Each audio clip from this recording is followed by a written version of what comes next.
Gimana nih kabar kalian? Semoga kalian selalu dalam keadaan sehat dan semangat ya. Walaupun kita belajar dari rumah, tapi kita harus tetap semangat.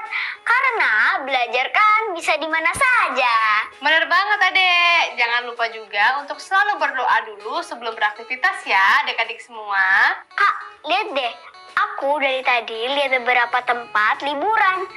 Kangen liburan tau Kak, ada jadi pengen jalan-jalan deh. Iya nih sama, kakak juga kangen tahu. Tapi kan gimana dong, saat ini kita masih belum bisa untuk liburan. Nanti kalau kondisinya udah memungkinkan, pasti kita akan liburan lagi, oke? Bener juga ya Kak. Pasti dong. Iya nih, kakak jadi ingat nih dek. Kalau kita membahas tentang berwisata, apakah kalian pernah pergi ke daerah pegunungan? Apakah kalian pernah pergi ke pantai? Mana yang lebih kalian sukai? Daerah pegunungan atau daerah pesisir? Mengapa kamu suka daerah tersebut? Nah, gimana nih adik-adik? Diskusikan yuk di rumah bersama orang tua kamu. Kalau Ade sih pernah ke pegunungan Kak, dan ke pantai. Ade lebih suka di daerah pegunungan, karena Ade lebih suka pemandangan hijau yang terhampar luas. Pegunungan juga udaranya menyegarkan. Melihat pepohonan tak terawat seperti ini, kakak jadi mengingat sebuah puisi berjudul Cerita di Hutan oleh Rangga Oditama. Wah, Ade mau denger dong Kak. Boleh, begini isi puisinya. Angin sudah selesai bertiup, pohon jati menangis terseduh. Rumput teki bertanya, adakah sedih iba menyiksamu kawan? Aku akan mati, ibu bapakku telah mati. Nenek moyangku juga telah tiada. Mungkin esok anak cucuku lebih cepat tiba. Mengapa begitu kawan?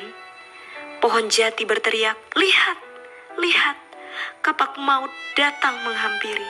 Jangan, jangan, jangan. Penjara tetap penjara. Kapak terus terayun, pohon jati tumbang. Dan waktu tuaku tinggal cerita kegagahan. Dek, bukankah puisinya begitu menyentuh? Sepertinya Ade mengerti maksud puisi tadi Kak. Nah, kalau adik paham, yuk sekarang kita menjawab latihan dari puisi tadi. Jangan lupa siapkan alat tulis ya, dan tulis jawaban kalian di buku atau lembar jawaban yang ada. Nah, pertanyaan pertama, menurut kamu, apakah kalimat pohon jati terseduh dalam puisi ini berarti sebuah pohon bisa menangis? Enggak dong Kak. Menurut aku, pohon itu diumpamakan sedih karena akan ditebang. Oke, bisa diterima. Terus, apa yang menyebabkan ibu bapak dan nenek moyang pohon jati tiada? Dari puisi itu sepertinya ditebang oleh para penjara. Adik-adik di rumah, ayo gimana? Tuliskan pendapat kalian ya. Pada buku kalian masing-masing tentunya. Selanjutnya, menurut kamu, mengapa manusia menebang pohon jati dengan liar? Dan apa yang akan terjadi jika pohon jati dan juga pohon-pohon lainnya ditebang secara liar? Kakak akan memberi jeda untuk kalian menjawab ya.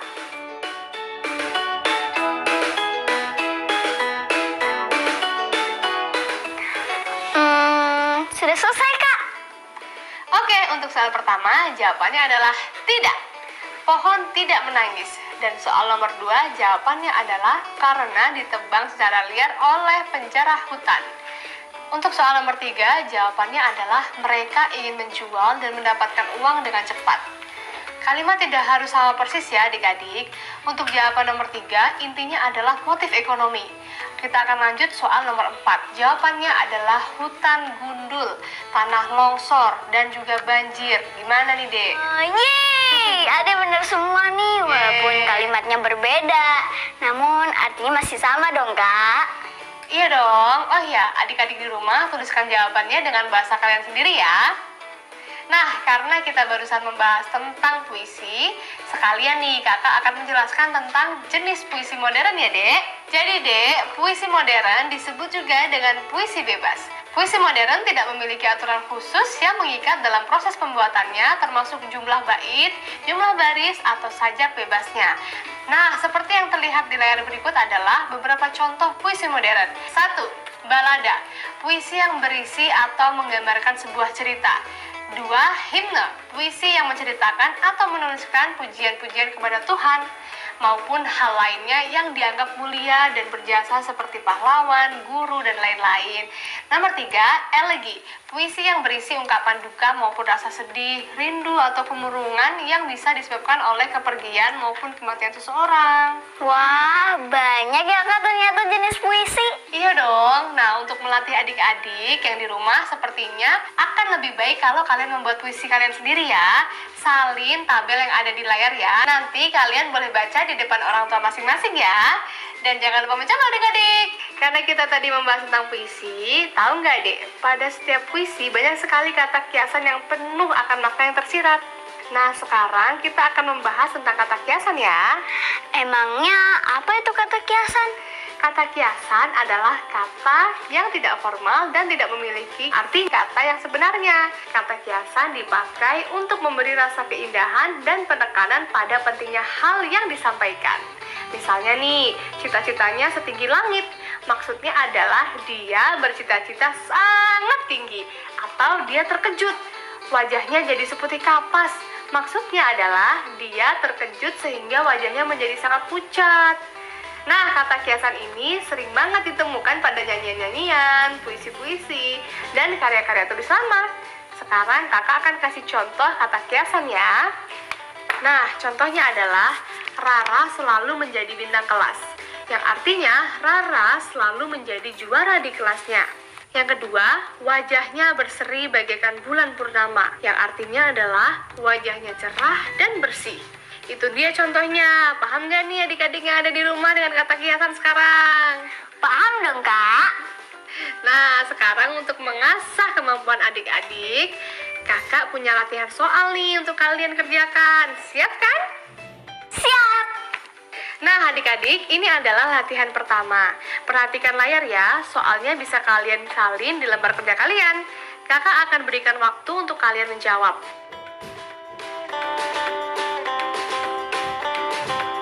Gimana? Seru banget kan latihannya? Seru banget Kak. Yap, belajar memang menyenangkan. Setuju kan adik-adik di rumah? Nah, sekarang karena kita melihat gambar pantai, kakak jadi ingat nih ada sebuah puisi indah judulnya Di Laut Aku Bernyanyi oleh Handri TM. Adik-adik mau dengar? Mau Kak, mau banget. Di Laut Aku Bernyanyi oleh Handri TM.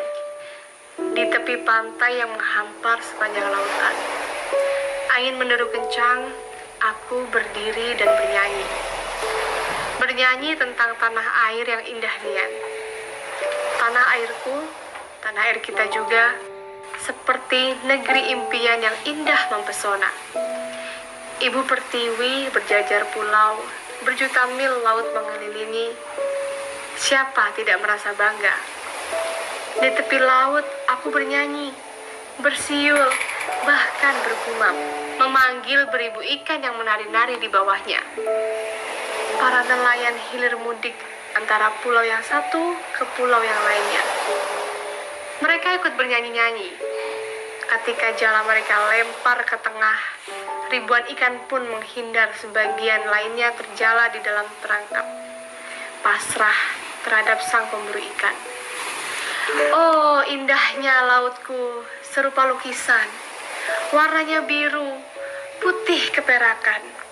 Suara ombak berkecipak, seperti musik yang dibenturkan. Di kedalaman pasti terdapat kehidupan yang indah. Biota laut yang subur dan harmoni alam yang menyejukkan. Sungguh sayang jika kita abai dan membiarkan. Mari kita rawat bersama dan kita jaga agar laut tetap elok mempesona. Gimana? Bagus gak deh puisinya? Bagus banget Kak. Keren. Nah, sekarang saatnya kuis ya, Dek. Masih semangatkah untuk kuis? Semangat dong, Kak. Teman-teman juga semangat dong. Iya dong. Nah, untuk adik-adik yang di rumah juga salin pertanyaannya ya. Nanti kita bahas bersama-sama jawabannya. Kakak akan berikan waktu untuk mengerjakan. Untuk selanjutnya, adik-adik dapat isi tabelnya sendiri ya. Kalian dapat diskusikan dengan pendamping belajar kalian di rumah. Selamat menjawab. Gimana? Sudah selesai? Sudah, Kak. Mari kita bahas. Oke deh. Yuk kita bahas. Dari soal nomor 1, jawabannya apa? Bangga ya, Kak? Yeay, bener. Kalau soal nomor 2, jawabannya apa?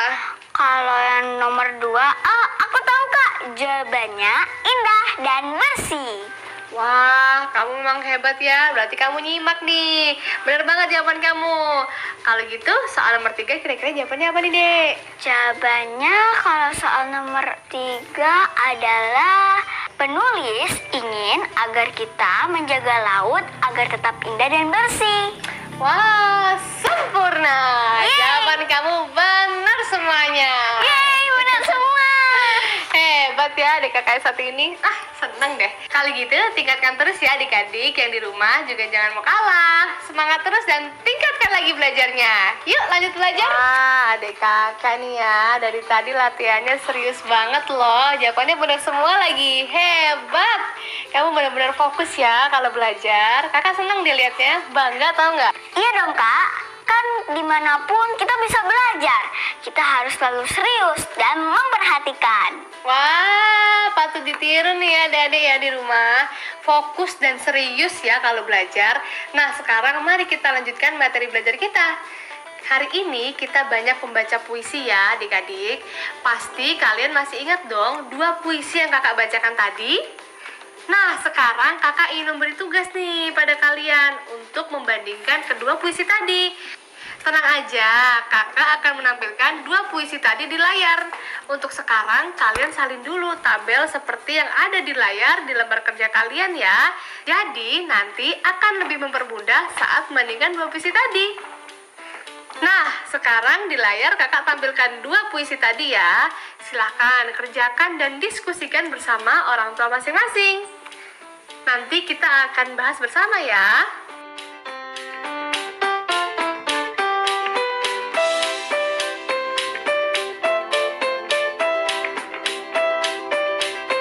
Gimana adik-adik, sudah selesai?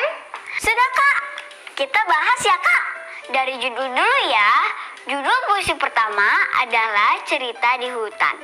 Sedangkan puisi kedua adalah Di Laut Aku Bernyanyi. Benar nggak, Kak? Bener dong, Dek. Kamu pinter deh. Oke, Kak. Kita lanjut bagian jenis puisi ya. Puisi pertama jenisnya adalah elegi. Sedangkan puisi kedua adalah balada. Gimana, Kak? Bener banget, 100 untuk Angel. Yeay! Lanjut ke bagian isi puisi ya, Kak. Puisi pertama berisi tentang kesedihan, sedangkan puisi kedua berisi tentang kebahagiaan. Masih benar gak, Kak? Masih dong, kamu hebat. Yeay! Kita lanjut ke bagian pesan yang ingin disampaikan penulis puisi. Puisi pertama berpesan agar menjaga hutan agar tetap lestari. Sedangkan puisi kedua berisi menjaga laut agar tetap indah dan bersih. Gimana, Kak? Wah, kamu hebat banget. Semua jawabannya benar loh. Pinter ya di aku ini. Nah, adik-adik yang di rumah gimana? Jawabannya benar semua juga nggak? Lanjutkan semangat belajarnya ya adik-adik.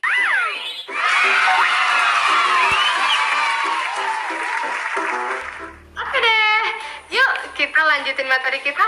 Sekarang kakak ada kuis nih untuk adik-adik di rumah. Perhatikan layarnya ya adik-adik. Perhatikan gambar bunga bangkai di layar. Hitunglah perkiraan ketinggian bunga bangkai tersebut. Jangan lupa diskusikan bersama orang tuamu di rumah ya. Kakak akan berikan kamu waktu untuk diskusi.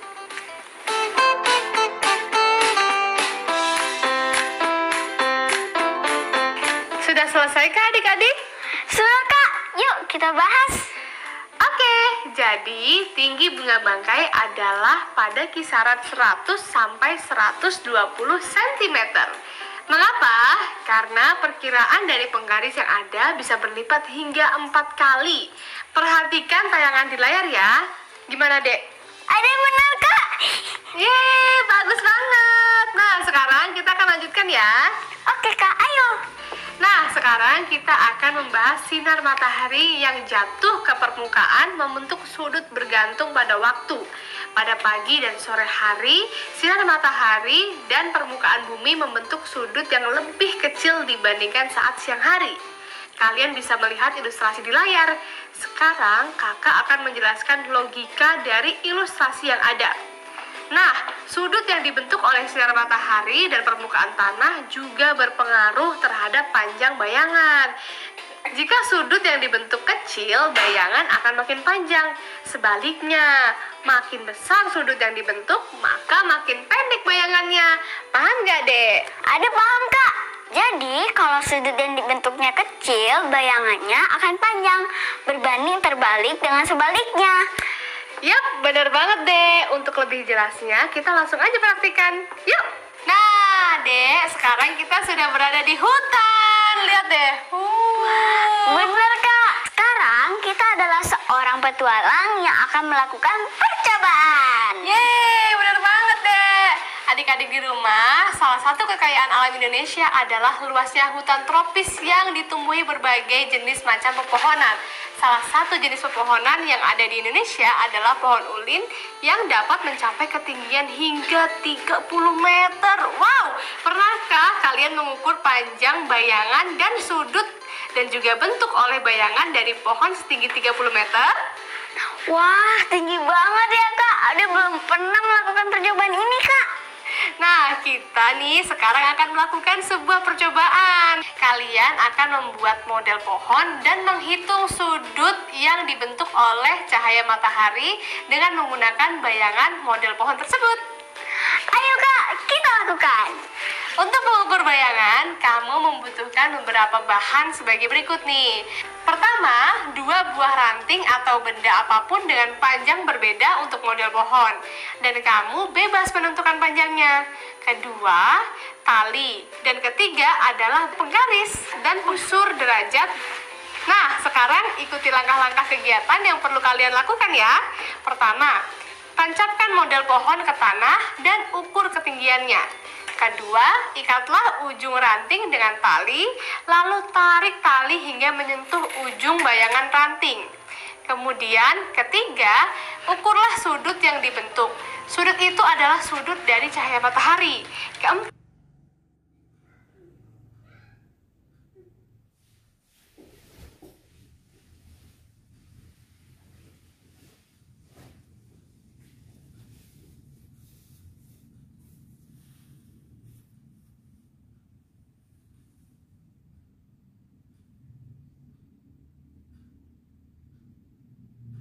Menyenangkan, Adek jadi bisa lebih paham tentang pengukuran sudut ini.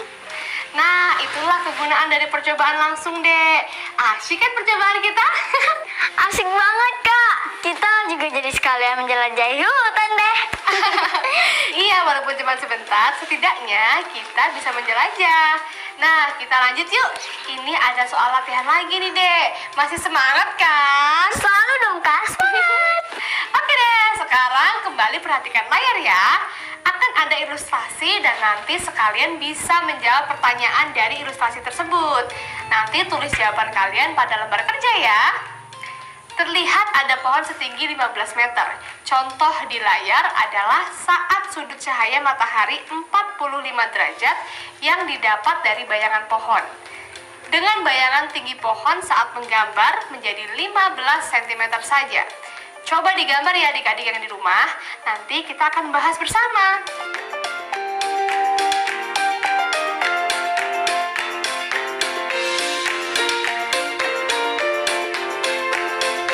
Ade udah gambar nih, Kak.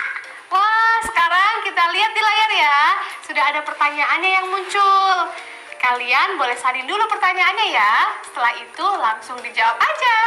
Diskusikan dengan orang tua jika memang menemukan kesulitan ya adik-adik. Kakak akan berikan kalian waktu untuk menjawab.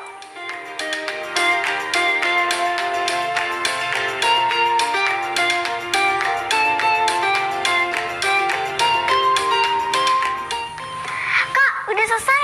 Yuk kita bahas bersama-sama.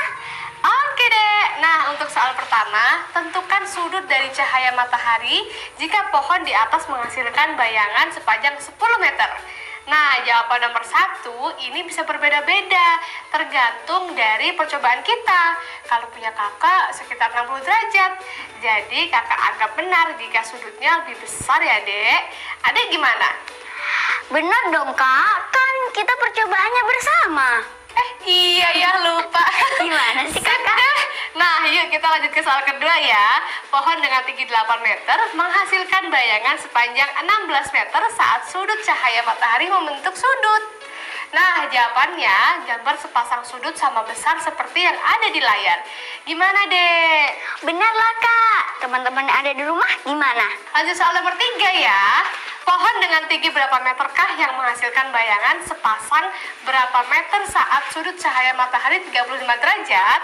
Jawabannya bisa tergantung dari penggunaan ranting dan panjang bayangannya. Jika ranting pendek bisa menghasilkan sudut yang sama. Jadi bisa sudut A sama dengan sudut B, ataupun sudut derajatnya bisa lebih besar atau lebih kecil. Nah, sudah selesai nih materi hari ini. Gimana, Dek? Ada banyak hal yang ada pelajari hari ini. Nah, sekarang kita harus merapikan alat tulis setelah kita gunakan untuk belajar. Adik-adik yang di rumah juga rapikan kembali ya alat tulisnya. Oke kak, halo teman-teman. Setelah mempelajari semua materi hari ini, jangan lupa ya untuk menuliskan kembali apa saja yang kalian pelajari hari ini di buku catatan kalian ya. Hari ini kita sudah belajar tentang membaca berbagai macam cerita, memahami arti dari puisi dan kata kiasan, menulis puisi modern, pengukuran sudut bayangan, dan memahami penggunaan penggaris busur derajat. Nah, jangan lupa juga ya untuk mencatat buku atau bacaan yang kamu pelajari hari ini di jurnal membaca mingguan kalian ya. Karena nanti kalian akan kami ajak untuk membuat model gunung berapi bersama. Jangan lupa ya untuk siapkan barang yang dibutuhkan mulai sekarang. Jika mengalami kesulitan dalam menghafal atau memahami materi, mintalah bantuan anggota keluargamu untuk membantumu belajar. Tetap semangat belajar ya, dan tingkatkan ilmu. Terima kasih ya adik-adik yang sudah bergabung bersama kami. Tetap jaga kesehatan kalian ya, dan jangan lupa untuk membantu orang tua. Sampai jumpa besok. Dadah!